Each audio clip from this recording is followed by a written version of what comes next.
أعوذ بالله من الشيطان الرجيم بسم الله الرحمن الرحيم الحمد لله رب العالمين بارئ الخلائق أجمعين والصلاة والسلام على أشرف الأنبياء والمرسلين سيدنا ونبينا وحبيب قلوبنا وطبيب نفوسنا وشفيع ذنوبنا أبي القاسم محمد اللهم صل على ثم الصلاة والسلام على آل بيته الطيبين الطاهرين الميامين لا سيما بقية الله في الأرض الإمام الحجة ابن الحسن المنتظر القائم المهدي عجل الله تعالى فرجه الشريف اللهم صل على محمد وآل محمد. أما بعد فقد قال الله تبارك وتعالى في كتابه وهو أصدق القائلين بسم الله الرحمن الرحيم هو الذي أرسل رسوله بالهدى ودين الحق ليظهره على الدين كله ولو كره المشركون صلوات على محمد وآل محمد صل على محمد وآل محمد. Last year, on the same occasion of 15th Sha'ban, we discussed for 3 nights a subject that was entitled The Coming of the Mahdi Ajalallahu Ta'ala Farajahu Sharif. Allahumma salli ala Muhammad wa ali Muhammad. And at the end of that, the conclusion we came to is that while it is important to know the signs of the coming of the Imam, and it is indeed a duty upon all Muslims to know that, knowing the signs in themselves is not sufficient to save us or to guide us when the Imam does return. And one of the reasons why we said this was because if one knows the signs in theory, but the heart is not pure, then at the time that the signs manifest themselves, there will be some interference or some sort of explanation to do away with that sign as being a sign.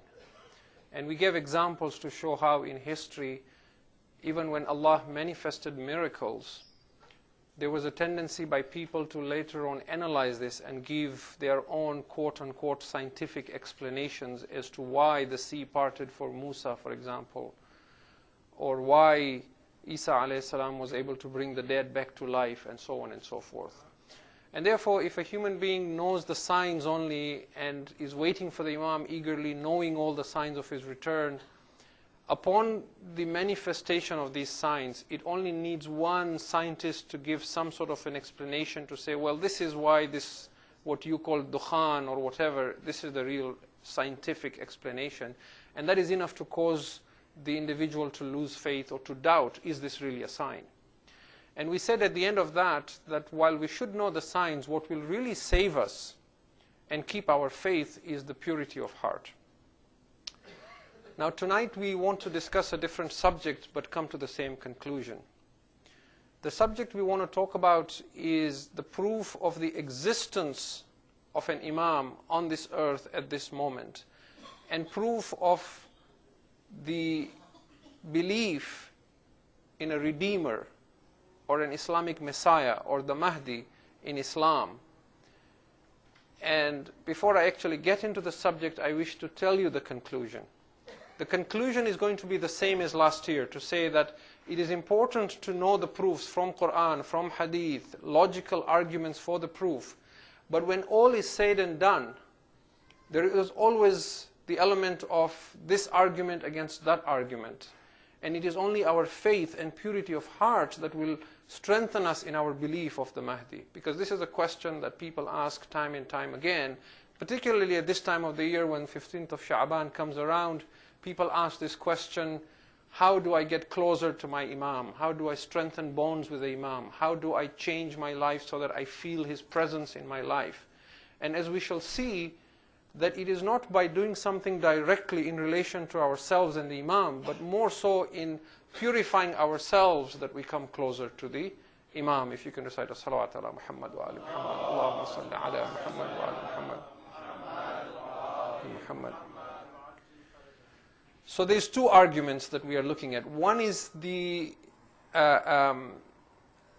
proof that the belief in the Mahdi is not a forged idea. It is a valid belief in Islam and an essential one. And then the other is that this Mahdi is not an individual who is to come, but an individual who right now is in our midst on this planet with us and alive and protected by Allah subhanahu wa ta'ala.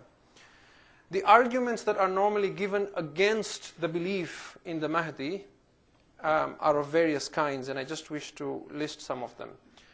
Some of the arguments comes from individuals who initially were very passionate and believed in the idea of the Mahdi, but with time became cynical and skeptical about it. And they would argue as follows and say, well, young individuals, young men and women, teenagers, individuals in their 20s and 30s, they tend to be idealistic, they tend to be perfectionists, they tend to be believers in an idea that there can be utopia in this world. So when you talk to them about the idea of the Mahdi and what he will come and he will fill the earth with justice as it is filled with injustice, it appeals to them. It builds enthusiasm and zeal in them. But I am like 40, 50, 60 years old. I have seen the world. I'm a realist. I'm pragmatic. I don't believe in these ideas. Let's be realistic. I mean, can there really be an individual in this world right now who's just sitting back and watching all the chaos and all the destruction that is happening to Islam? Right? So there is this cynicism that comes about with individuals as they grow older in life, but they have neglected the purity of their soul. And then there is a more focused denial. One is the denial that comes from Orientalists and from usually university scholars, what you call the academia. They will argue and say that here's what happened. Historically, after the passing away of Imam Hassan al-Askari, salawatullahi wa salamu alayhi, Allahumma salli ala Muhammad wa ala Muhammad, what happened was that the Shia ulama were confused. They were lost. They did not know whom to follow now. There was no Imam to follow. So they fabricated and forged this idea of an individual who is an Imam but is in occultation.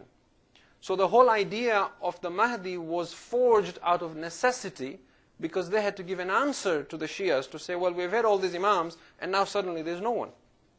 And this is the kind of argument you will typically find in the works of the academics. There is also the argument that comes more recently now from Sunni scholars, because the Sunnis widely believe in the concept of the Mahdi as well.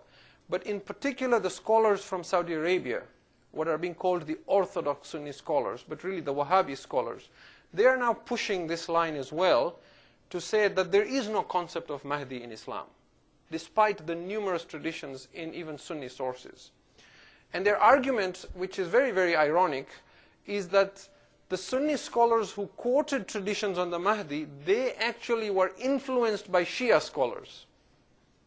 And it is the Shia scholars who somehow managed to filter these traditions into our books. Which is very ironic that a Sunni scholar who calls the Shia a heretic, a Rafidi, would then take traditions from them. Okay?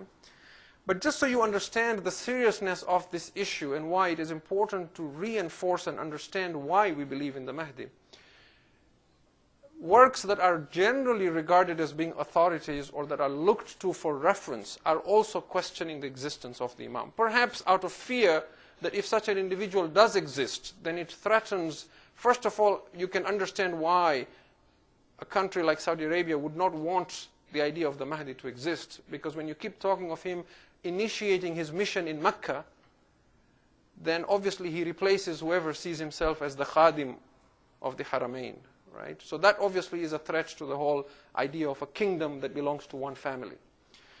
And then you see, for example, the Encyclopedia Britannica. The Encyclopedia Britannica has an entry on the Mahdi, and it begins by saying that even though the Mahdi is not mentioned in the Quran, and there is no authentic hadith concerning the Mahdi, it is still a central belief for the Shias. This is how it begins, and it is a source that is used by widely in universities as a reference. Okay? If you look at Wikipedia, for example, Wikipedia's entry on the Mahdi, it starts by saying, there is no mention of the Mahdi in the Quran, and the most authentic source of hadith in Muslims, which is Sahih Bukhari, does not have a single hadith about the Mahdi. And therefore this concept of the Mahdi was forged, and it has no validity. Okay? So these are basically the arguments that are being put forth to create doubt and to question this belief in the Imam. In the interest of time, we begin first and very quickly move through the arguments that we find in the Quran. Yes, it is true that the name Mahdi is not mentioned in the Quran, but the word Mahdi itself means one who is guided by Allah. Even if it was mentioned, it would be very easy for individuals to say, well, this is not the individual that is being referred to. I can give you a very simple example. One of the names of the Imam is Baqiyatullah. In the Quran, there is a verse that says, Baqiyatullahi khayrun lakum. The remnant of Allah is better for you if only you knew. But most Muslims who are not Shias will not agree to that interpretation and will say that here the word Baqiyatullah means something else. What you are saying is an interpretation, it is a ta'wil, it is not the tafsir of the verse. Okay? This is one thing. The other thing, Allah in His wisdom does not mention the names of the Imams from the Ahlul Bayt and therefore the name of the 12th Imam as well in the Quran explicitly, because that in part is to preserve the pristineness of the Quran. Otherwise, you can be sure there would have been attempts by the Banu Umayyah and Banu Abbas to change the Quran, to alter verses of the Quran, and to remove verses of the Quran so as to remove the fadail of the Ahlul Bayt. And the Quran preserves the fadail of Ahlul Bayt in the Quran in very, very unique ways. Take, for example, the ayat of Tathir. If you read the ayat of Tathir, you will see that particular part that talks about the Ahlul Bayt as being preserved from every rijs is right in the middle of another verse. And the tense changes from feminine to plural, talks about the Ahlul Bayt and goes back to a different tense. And by putting such verses concerning the Ahlul Bayt in the middle of other verses, the Quran and Allah in His wisdom makes the Quran intact and watertight so that you cannot mess around with the verses of Quran and yet you cannot remove the fadail of the Ahlul Bayt. So there is very good reasons why the Mahdi would not be mentioned by name in the Quran. Even if he was mentioned, that would not necessarily be an argument that would be accepted. When we broadly look at all the verses of the Quran that talk about the Imam, because there are scholars who have compiled books, entire books, just to narrate and to explain all the different verses of Quran that talk about the Imam, you will find that many verses require a certain interpretation to understand that this verse refers to the Imam. And that is why people who want to doubt in the Imam will reject that interpretation of the Quran. As for example, the verse I just recited, Baqiyatullahi khayrun lakum. Or for example, a popular verse that you will hear time and again is وَنُرِيدُ أَن نَمُنَّ عَلَى الَّذِينَ اسْتُضْعِفُوا فِي الْأَرْضِ وَنَجْعَلَهُمْ أَئِمَّةً وَنَجْعَلَهُمُ الْوَارِثِينَ. And we desired that we should favor those who are oppressed in the land and to make them the Imams and to make them the inheritors of the earth. Now this verse is explained in relation to the Imam, that he shall be the inheritor of the earth. But individuals would reject this and say, well, this is what this verse refers to, because this comes after some verses concerning the Banu Israel, and this is not in reference to the Mahdi, and so on and so forth.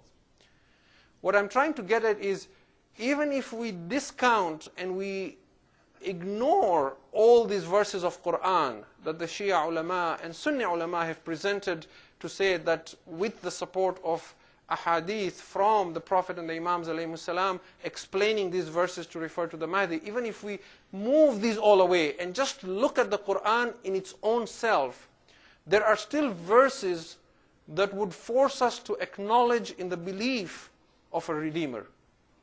And I just wish to present two verses and then move on again in the interest of time. One verse is from Surah At-Tawbah, which I began with. This is chapter 9, verse 33. هُوَ الَّذِي أَرْسَلَ رَسُولَهُ بِالْهُدَى. He, Allah, it is who sent His messenger with guidance. وَدِينِ الْحَقِّ, and the religion of truth. Why? لِيُظْهِرَهُ عَلَى الدِّينِ كُلِّهِ. وَلَوْ كَرِهَ الْمُشْرِكُونَ, so that this religion may prevail over all other religions and over all other forms of understanding and ideology, even if this is something that the polytheists are averse to. In other words, even if they don't like it, Allah has decided that we shall do this, that He has sent His messenger with guidance and the religion of truth, that it may prevail over all other religions. Now the simple question in this verse is, when do you ever see this happening if a Redeemer or an Messiah, an Islamic Messiah, does not exist or will never exist from a Sunni perspective as well? When do you think this would ever happen?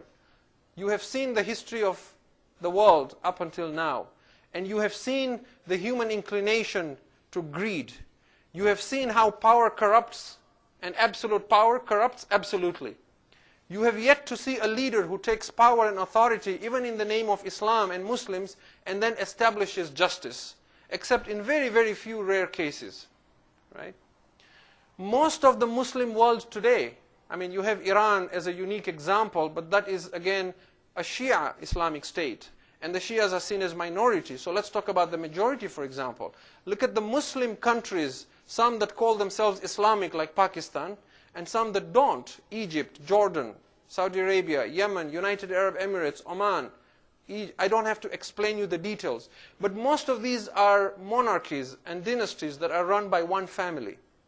You just have to Google on the internet to read stories and know that if this is the leadership of Muslims, if these are the individuals who are the ulil amr of the Muslimin, there is never going to be a time on this planet when Islam will prevail over all other religions. And if it does, I can assure you as a Muslim, you will not want to be part of it. So the fact that Allah cannot be wrong, and that you believe that the Quran, its prophecies will always be fulfilled, and that Allah says, إِنَّ اللَّهَ لَا يُخْلِفُ الْمِعَادِ, Allah never breaks His promise. And who is more true in His word than Allah? And Allah says, this religion will prevail. There will have to be some divine intervention, because it hasn't happened until now. It didn't happen in the time of the Prophet. It hasn't happened in the time of any of the other Imams before. There has to be some divine intervention at some point that will make this verse and this prophecy come to be true. The second verse is from Surah An-Nur, chapter 24, verse 55, where Allah makes a promise even more directly using the word promise. وَعَدَ اللَّهُ الَّذِينَ آمَنُوا مِنْكُمْ وَعَمِلُوا الصَّالِحَاتِ. Allah makes a promise to those amongst you who believe and do good. What promise does He make to you? لَيَسْتَخْلِفَنَّهُمْ فِي الْأَرْضِ كَمَا اسْتَخْلَفَ الَّذِينَ مِنْ قَبْلِهِمْ. That He will make you the inheritors of the earth as He made those before you. وَلَيُمَكِّنَنَّ لَهُمْ دِينَهُمُ الَّذِي ارْتَضَى لَهُمْ. And that He will establish for them the religion that He is pleased with for them. Now here, the word deen and irtada is used. Okay? The word يُمَكِّنَنَّ لَهُمْ دِينَهُمُ الَّذِي ارْتَضَى لَهُمْ.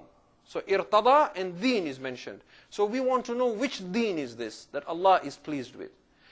And the Quran, the best way to understand the Quran is to let some other verses of it interpret other verses of it. If you now go to Surah Al-Ma'idah, after the declaration in Ghadir, Allah now says to the Prophet, Al-Yawma akmaltu lakum dinukum. This day have I perfected for you your religion. Wa atmamtu alaykum ni'mati. And I have completed on you all my favors. Wa raditu lakumul Islam dina. And I have chosen for you Islam as your religion. The same word of rida and deen. وَرَضِيتُ لَكُمُ الْإِسْلَامَ دِينًا. And here, لَيُمَكِّنَنَّ لَهُمْ دِينَهُمُ الَّذِي ارْتَضَى لَهُمْ. So this deen is Islam. We know for sure. Okay? So He will make you the inheritors. Allah promises those amongst you who believe and do good that He will make you inheritors on this earth as He made those before you inherited. And that He will establish for you this religion that He has chosen for you. And then, وَلَيُبَدِّلَنَّهُمْ مِنْ بَعْدِ خَوْفِهِمْ أَمْنًا. And He will change your state as a community from one of fear and apprehension to one of tranquility and security. Not only that, يَعْبُدُونَنِي لَا يُشْرِكُونَ بِي شَيْئًا. And once this religion is established all over the earth, they will worship me only, and they will not associate anyone with me. This verse is very, very powerful, because Allah is saying He is making a promise. He will establish Islam as the universal religion in which none will be worshipped but Him. And again, the question to those who doubt in the concept of the Mahdi is, give us even a weak theory of how this prophecy or promise would ever come true. We are willing to forego the idea of the Mahdi. Give me one theory, make up a theory of your own. How will there ever come a time on this planet when Islam will prevail as a religion that will not be forced down people's throats, but a religion that the world will be willing to embrace, that the world will accept as a universal religion and the only true form of understanding of the truth and of worship of Allah subhanahu wa ta'ala. Salawat ala Muhammad wa ala Muhammad. Salli ala Muhammad wa ala Muhammad. So it is very, very clear from the Quran. You don't need the word Mahdi to be mentioned in the Quran. You just need to read the Quran with open eyes to see that if prophecies like these are to come true, then there has to be a Redeemer and a Messiah, just like there is this understanding in all other religions and faiths. The Buddhists are waiting for a Messiah, the Hindus are waiting for a Messiah, the Jews are waiting for a Messiah, the Christians are waiting. The Christians are waiting for Jesus, but the Muslims are also waiting for Jesus, peace be upon Him, who will come with the Mahdi, ajalallahu ta'ala farajahu sharif. Allahumma salli ala Muhammad wa ali Muhammad. From the proofs of the Quran, we now come to proofs from Hadith, because I mentioned earlier that sources like the Encyclopedia Britannica and others are saying there is no authentic Hadith about the Mahdi. Bukhari is the first source, and I'll come to Bukhari in a minute, or in a few minutes, but after Bukhari it's Muslim. Sahih Muslim clearly mentions references to the Mahdi, and it also mentions that when Jesus, peace be on Him, returns, the Mahdi will offer Him to lead prayers, but He will refuse, and He will insist that the Mahdi should lead the Muslims and all in prayer, and He will pray behind Him. When you pray behind an Imam, or whoever leads the prayer, you acknowledge the superiority of the person you are following, that he knows more than you, or he is more capable of leading over you. Then there are all the other sources for those of you who may be familiar with the Sihah Sitta and other authentic sources in the Sunni world, Sunan Abu Dawud, Ibn Majah, Tirmidhi, and so on. They all, in fact, Ibn Majah and Sunan Abu Dawud, they specifically mention a hadith that Rasulullah sallallahu alayhi wa sallam, Allahumma salli ala Muhammad wa ali Muhammad, he said, Al-Mahdi min itrati min wuldi Fatima. The Mahdi is from my family, from the descendants of Fatima. It is very, very clear, even where his lineage and genealogy comes from. Then you have Ahmad ibn Hanbal. Imam Ahmad ibn Hanbal is the founder of one of the four madhahib, one of the four schools of jurisprudence in the Sunni world, the Hanbali school. He has a famous work and collection of hadith that is known as the Musnad ibn Hanbal. He has 136 reports and traditions, riwayat and ahadith on the Mahdi that have been printed separately as a book, which I have and would be happy to share with anyone who wants to take a look at it. And there are many, many other Sunni scholars. I can't list all of them. Many of them are Shafi'i, and they have written books, not Imam Shafi, but they are followers of Shafi. Like, for example, Al-Kanji al-Shafi'i, a 7th century scholar, has a book, Al-Bayan fi Akhbar Sahib al-Zaman, a complete collection on hadith. Al-Maqdasi al-Salami al-Shafi'i has a book, a famous book called Iqda al-Durar, quite sizable, only proving the existence of the Mahdi. Essentially, from Sunni perspective, you have at least 35 prominent Sunni scholars who have written 46 books exclusively on the Mahdi.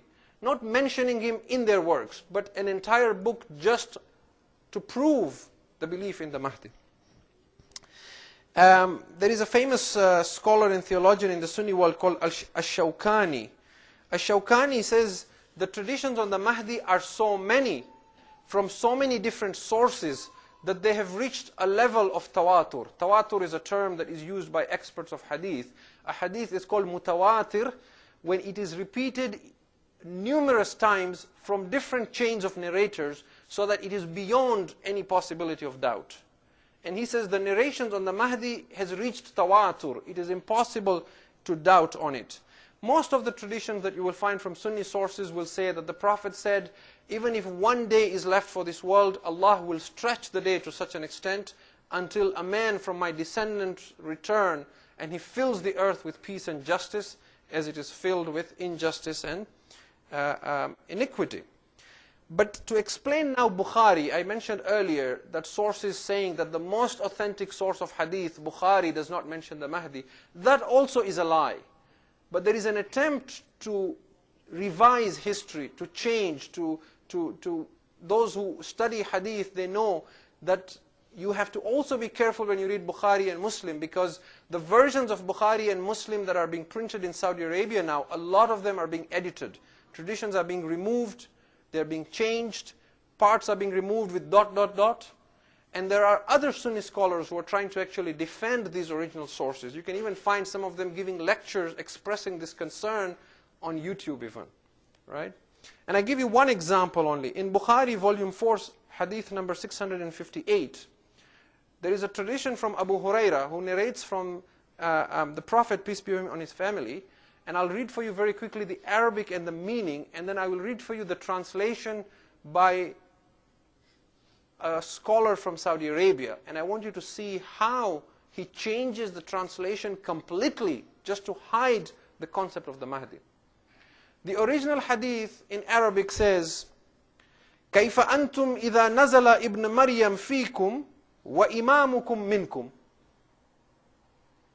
How shall it be, the Prophet says, how shall it be for you when the son of Mary, meaning Jesus, when the son of Maryam descends amongst you, but the Imam shall be from amongst you? This is the Arabic. كَيْفَ أَنْتُمْ إِذَا نَزَلَ إِبْنُ مَرْيَمْ فِيكُمْ وَإِمَامُكُمْ فِيكُمْ. But your Imam is from you. This scholar is called Muhammad Mohsin Khan, and he is from Saudi Arabia. He translates this hadith. He says, how will it be for you when the son of Maryam descends amongst you, and he will judge people by the laws of the Quran and not by the laws of the Gospel and the Injil? He has taken the word وَإِمَامُكُمْ فِيكُمْ, but the Imam shall be amongst you, and he has translated it as, but he will judge according to the laws of the Quran and not according to the laws of Injil.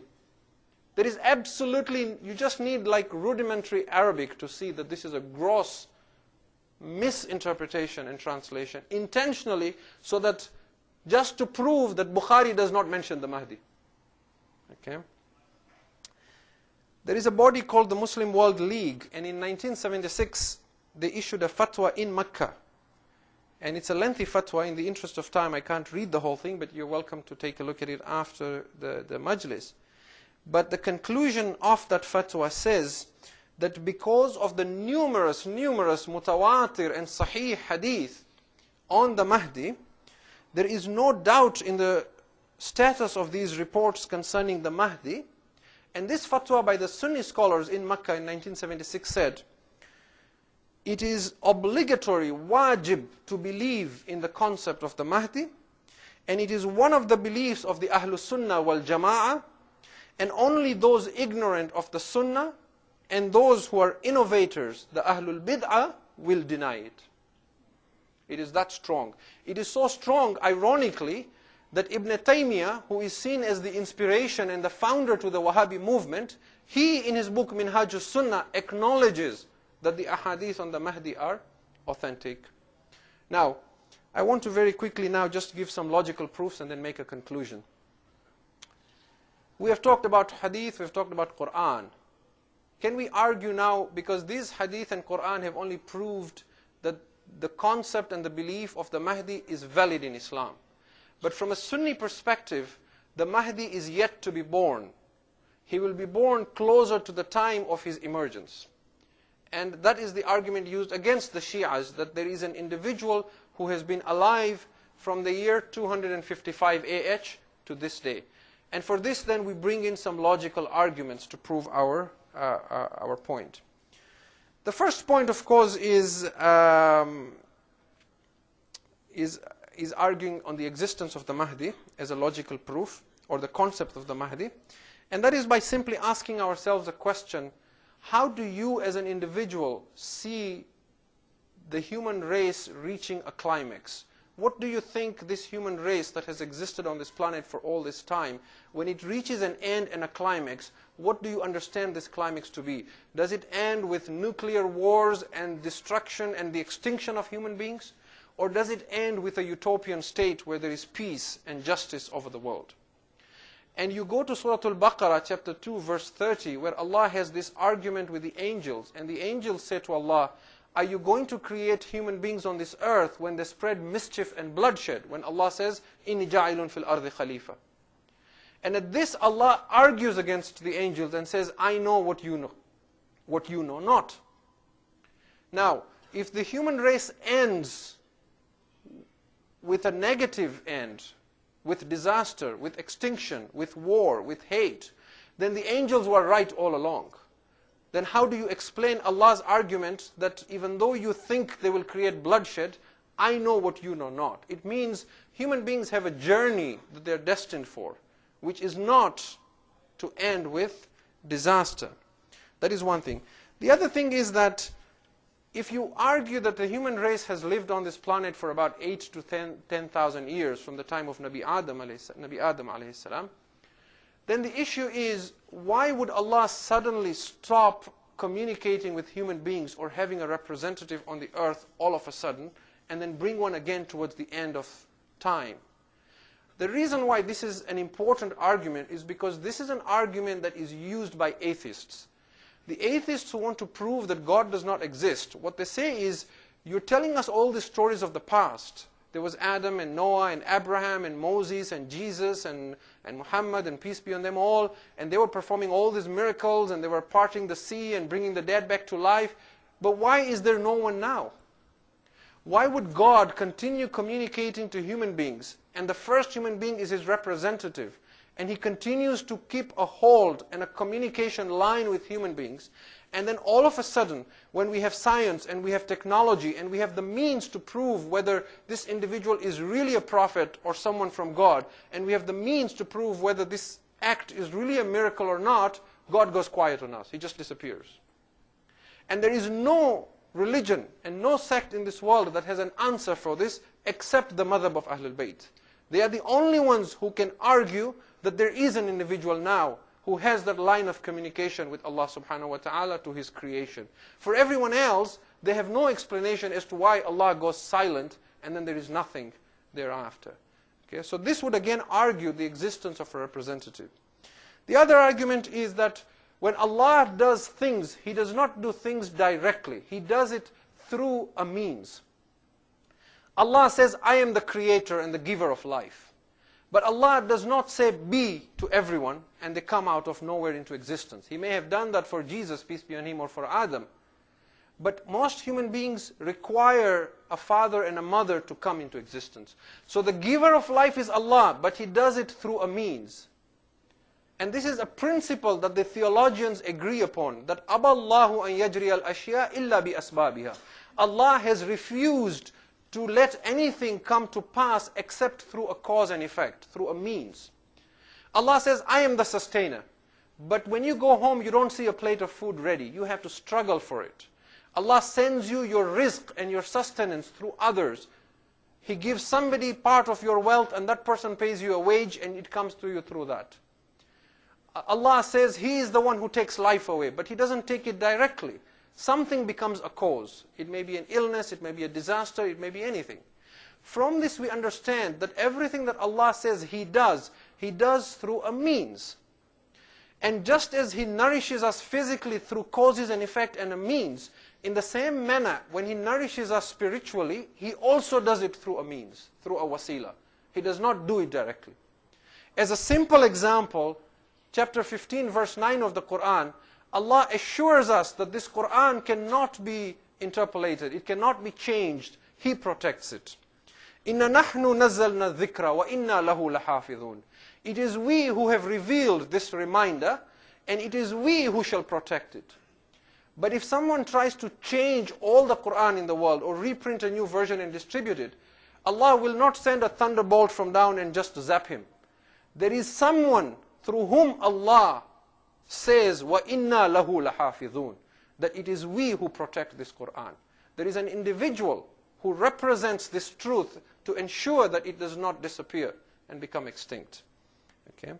And a fourth and final argument is that if we say that at this point in time there is no Mahdi and there is no individual who represents Allah, there is no Ma'soom Imam, and the Mahdi will come at a future time, then at the very least, as Muslims, we will have to concede and accept that it is possible that at this point in time, there is not a single person on this earth who understands the Quran correctly and who obeys Allah and worships Allah as He deserves to be obeyed and worshipped correctly.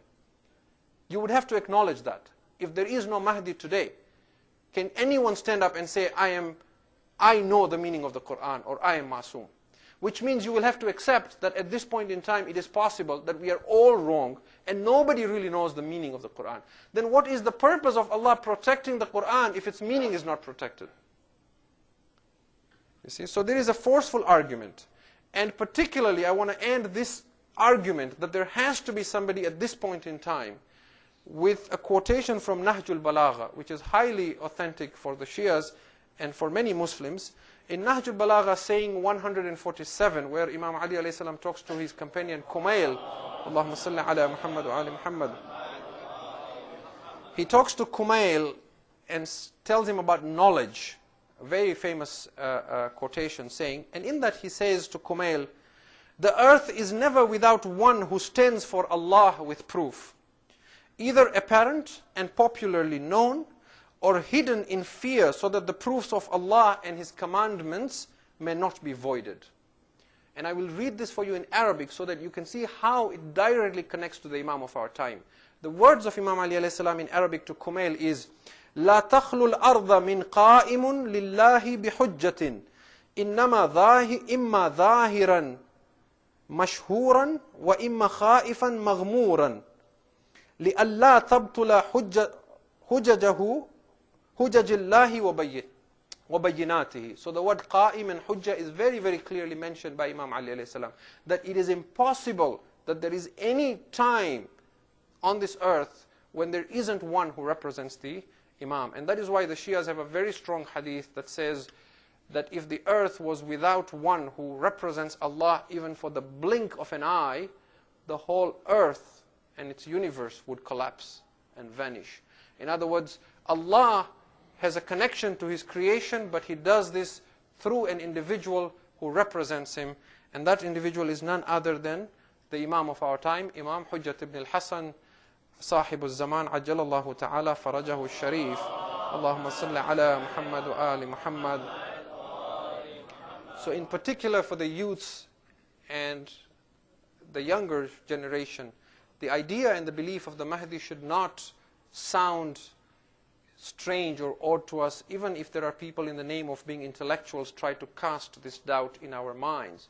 We believe prophets like Khidr are alive, and we believe infamous creatures like Shaitan are alive for a lot longer than the Imam. A very simple example like the Mi'raj of the Prophet, where you believe the Prophet was physically raised to the heavens, or that Nabi Isa alayhi salam, this is in the Quran, where Allah says to Isa, we will raise you. He is physically raised and kept alive much longer than the Mahdi. What sounds more logical, scientific, and plausible to you? That an individual would be kept alive on this earth, or that an individual without oxygen, without any means, can actually be lifted physically and taken to the heavens and kept alive there? And yet you cannot deny that because it is the Quran. So this belief is very, very important and embedded in our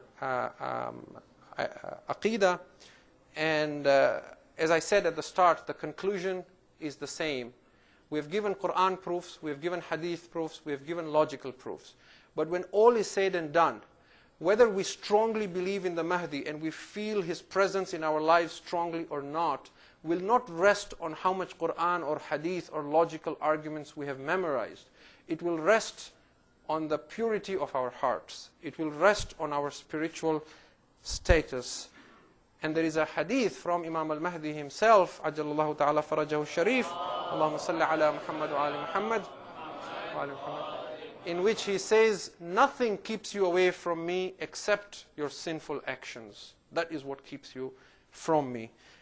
In my perspective, the belief in the Mahdi is like the belief in Allah subhanahu wa ta'ala. And what I mean by this is, when a person strengthens himself or herself in faith, through prayers, through worship, through fasting, they will find that their faith in God is strengthened. They don't need a lot of logical proofs to believe in the existence of God or His presence in their lives.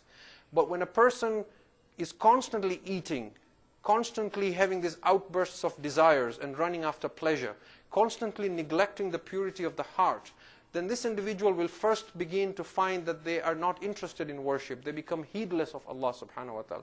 They forget remembering Allah subhanahu wa ta'ala.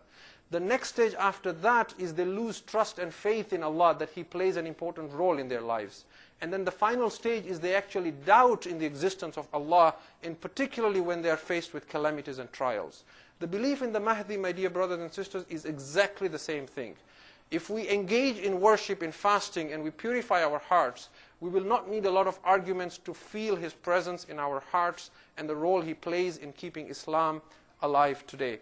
But if we constantly run after the world and after pleasures, and we cause our hearts to die, then indeed the doubts will come in, and then even arguments of the mind will not suffice. We pray to Allah subhanahu wa ta'ala on this blessed night to increase our faith in the Mahdi alayhi salam. We pray to Allah subhanahu wa ta'ala to hasten the appearance of our Imam. We pray to Allah subhanahu wa ta'ala that for those of us who desire martyrdom, that He does not give us a natural death on our beds, but He gives us death of martyrdom, of shahada, fighting in His way under the banner of the Mahdi, ajalallahu ta'ala farajah sharif. We pray to Allah subhanahu wa ta'ala to preserve the Islamic Republic of Iran, to preserve our ulama, particularly during these times when the world is turning in an attempt to weaken the Muslims and the Shias in particular. We pray to Allah subhanahu wa ta'ala through the Mahdi ajalallahu ta'ala farajah sharif to strengthen Islam and to weaken our enemies. We pray to Allah subhanahu wa ta'ala on a night such as this to avert bala from us, to cure those who are ill. We pray to Allah subhanahu wa ta'ala to grant us a long life but in His service. And we pray to Allah subhanahu wa ta'ala for the maghfirah of our marhumin, and in particular those who were not with us but were with us last year. If I can request you to recite a Surah Al-Fatiha for all our marhumin. Bismillah ar-Rahman ar-Rahim.